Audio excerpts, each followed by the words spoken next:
Hello students, welcome back to Prepon. We are running a series on treasure from history और बहुत सारे शूरवीरों को हम देख चुके हैं।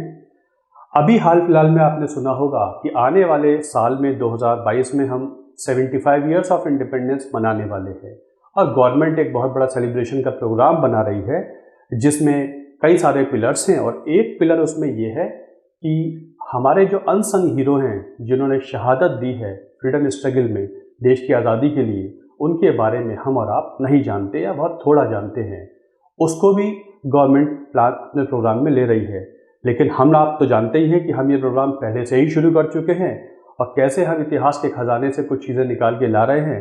मदन लाल ढींगरा के बारे में हमने जाना, जिनके बारे में हम बहुत कम जानते थे अदरवाइज़, और हमने जाना कि कैसे उन्होंने वो कारनामा अंजाम दिया था जब लंदन में ही एक अंग्रेज़ को मार गिराया था और फांसी को चढ़ गए थे। ऐसे ही एक और शहीद जिनका नाम हमने सुना है, जिनका किताबों में हमने उनके बारे में पढ़ा है, उनका नाम है खुदीराम बोस। खुदीराम बोस मुजफ्फरपुर कॉन्स्पिरेसी केस में शहीद होने वाले खुदीराम बोस के बारे में आज कुछ जानते हैं। बड़ा ही इंटरेस्टिंग है।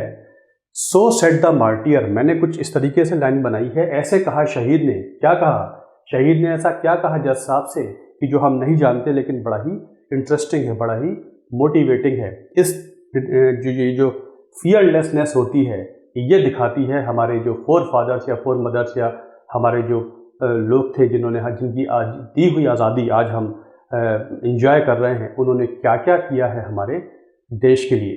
तो देखते हैं। ही वॉज बॉर्न इन 1889 इन मिदनापुर। 1889 में उनकी बर्थ होती है मिदनापुर में और कांग्रेस बन चुकी है। फ्रीडम स्ट्रगल अपने काम के लिए आगे बढ़ चुकी है और लोग बाकायदा लगे हुए हैं, पढ़े लिखे अपने हिसाब से लगे हुए हैं, बाकी लोग अपने हिसाब से लगे हुए हैं और ये परवान चढ़ती जा रही है।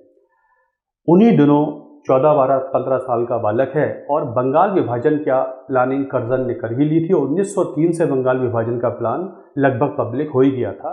सो ही वॉज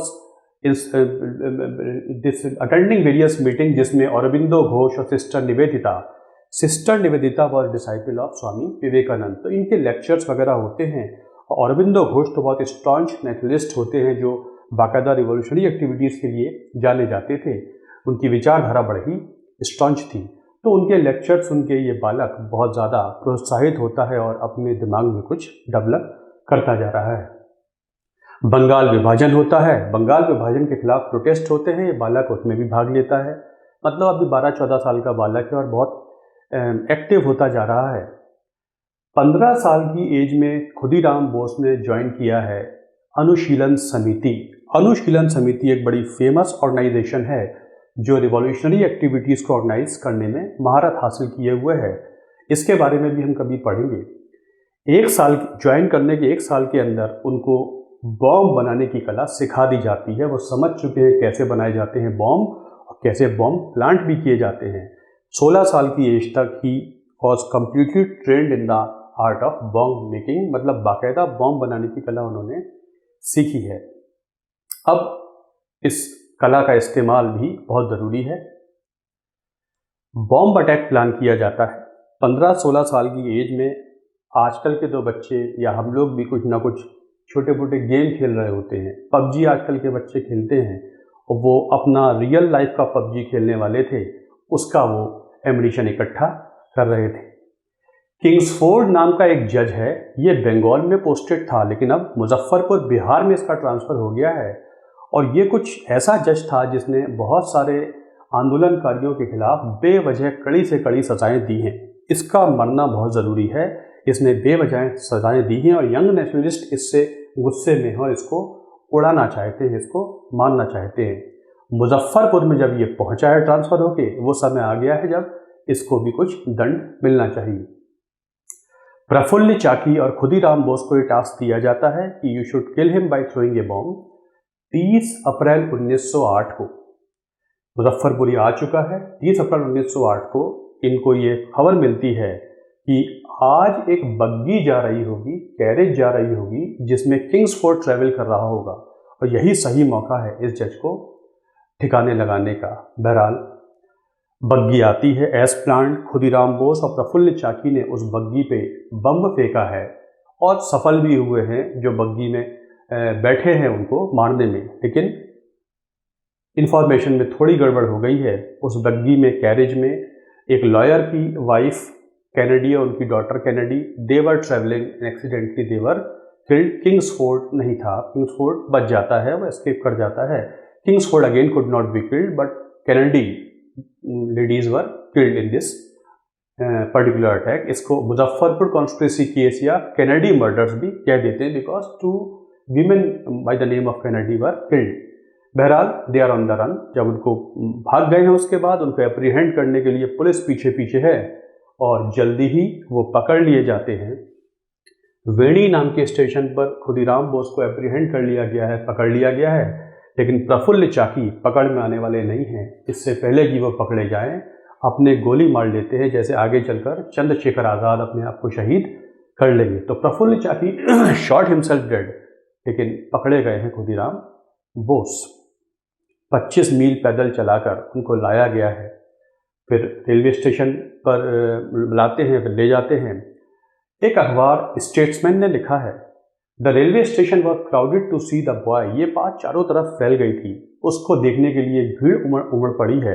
18-19 साल का बालक है, वो इतना तटस्थ लग रहा है, डिटरमिन्ड लग रहा है, कोई एंग्जाइटी उसके चेहरे पे नहीं थी, ऐसा अखबार ने लिखा। अंग्रेज़ों का अखबार था statesman. And on taking his seat the boy cheerfully cried. अपनी सीट लेने के बाद चिल्लाते हैं या ट्राई करते हैं वंदे मातरम। उन्होंने वंदे मातरम का नारा दिया है। वो पकड़े गए हैं। ये उनका एक चित्र है, थाने का रियल चित्र है। ये खुदीराम बोस हैं, ये पुलिस वाले हैं। अब इनको मुकदमा शुरू होता है। 21 मई को इनका हिस्टोरिक ट्रायल शुरू होता है। मेन जज है जज कॉर्नडॉफ और 2 और जजेस इसमें हुआ करते हैं। मुकदमा शुरू हो जाता है। कुछ ही दिनों में मुकदमा चालू हो गया है। उनके जज हैं वकील हैं नरेंद्र कुमार। नरेंद्र कुमार ने वो सारी दलीलें पेश की हैं, किसी तरीके से बोस को बचा लिया जाए, और सबसे स्ट्रांग दलील ये देते हैं कि sir he is too young to be able to make bombs. ये बहुत यंग है, बॉम्ब बनाने के बारे में इसे क्या बताए, तो 18-19 साल का बालक है। ये वकील ने कोशिश की है उनको बचा लिया जाए। बहरहाल 13 जुलाई को जज प्लीज नहीं है, जज को वो फैसला देना है, और देना है तो देना है। वो पहले से फैसले तय होते हैं। जज ने 13 जुलाई को बोला है सारे एविडेंसेस मेरे पास हैं और मैं इससे मुतमईन हूँ, सेटिस्फाइड हूँ कि इसको डेथ सेंटेंस ही मिलना चाहिए। तो जज ने सुनाया है डेथ सेंटेंस। जज ने बोला है सुनाया जाता है आपको डेथ सेंटेंस। फिर जज कहता है कि आपको पता है आपको क्या दिया जा रहा है, आप ये समझ रहे हैं क्या हो रहा है, क्या बोला है मैंने। तो खुदीराम बोस बोलते हैं यस आई डू, बिल्कुल समझता हूँ जज साहब। मेरे वकील ने ये बोला है कि I was too young to make bombs. मैं बहुत यंग हूँ, मैं बॉम्ब बनाना नहीं जानता है, मेरे वकील साहब ने बोला है। लेकिन फिर देखिए golden words, if you allow me some time before I am taken away from here.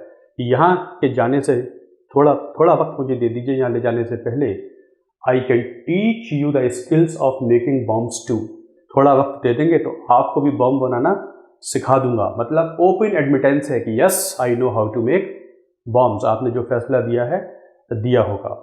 So he said so, ये था उस शहीद ने कहा था और खुलेआम एक्सेप्ट किया कि yes I know how to make bombs. और ओबियसली 11 अगस्त 1908 को उनको फांसी दे दी जाती है। अप्रैल से लेकर अगस्त तक कुछ ही महीनों में उस लड़के ने, उस बालक ने वो काम अंजाम दिया और शहीद हो गया देश के लिए। 18-19 साल के बालक ये कर रहे थे उस आज़ादी के लिए। जो आज़ादी आज हम लोग एंजॉय कर रहे हैं, जिस आज़ादी पे, जिस आज़ाद भूमि पर खड़े होकर हम अपने करियर्स को बनाने का काम कर रहे हैं, उसकी जो कीमत है वो क्या दी गई है, इसका आभास हम लोग सोचना नहीं चाहते हैं। सोचेंगे तो बहुत गर्व महसूस होगा, कभी कभी शर्म भी आएगी कि हम वो उसमें से कुछ भी नहीं कर पा रहे हैं अपने देश के लिए। वो समय अलग था जब फ्रीडम स्ट्रगल के लिए हम काम करते थे। आज भी हमको कुछ ऐसा चाहिए है जहां हम अपनी प्रतिभा से अपने देश की सेवा कर सकते हैं, चाहे पढ़ाई हो चाहे कुछ हो। कई तरीके से आज देश की सेवा हो सकती है। हम बच्चे हैं, प्रफुल्ल चाकी, मदन लाल ढींगरा, सुभाष चंद्र बोस, विवेकानंद के। हमें आगे बढ़कर किसी अपने तरीके से देश की सेवा करनी चाहिए। तो ये था एक और masterpiece from the treasure from history. Hope you enjoyed and have got to know something about our शूरवीर, जो हमारे शूरवीर रहे हैं उनसे कुछ हमने ज़रूर सीखा होगा। सो चलिए, थैंक्स अ लॉट। इसको शेयर कीजिए, लाइक कीजिए, आगे बढ़ाइए, and please do send your comments. I am delighted if you write something for this channel, Prapon. Thanks a lot.